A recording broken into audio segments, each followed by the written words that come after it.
Nakabrigada si Interior Secretary Remulla, pinaiimbestigahan na sa PNP-ACG ang paggamit ng logo at larawan ng DILG sa isang online lottery app. Brigada Kath Austria, i-brigada mo. Brigada Live Report. Pinaiimbestigahan na ni Interior Secretary John Vic Remulla sa Anti-Cybercrime Group ng Philippine National Police ang malisyosong paggamit ng logo at larawan ng DILG ng isang online lottery app. Iniutos ni Secretary Remulla na imbestigahan ang application na PCSO Lotto Online Award at Facebook page na Online Lotto dahil sa maling paggamit ng mga larawan mula sa DILG event para sa advertisement.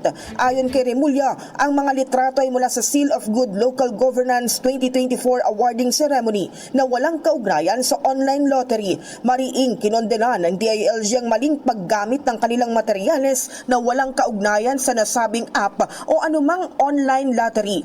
Nai-report na rin ito ng ahensya sa Meta para sa karampatang aksyon at hinihikayat ang publiko na agad iulat ang kahalintulad na aktibidad sa pinakamalapit na opisina ng DILG o PNP.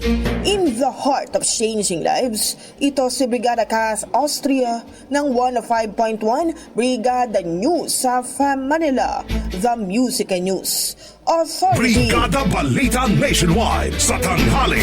Ang bahaging ito ay hatid sa atin ng Yummyvit ES2 Oral Drops. Simulang tuparin ang pangarap ng iyong anak. And stunting now,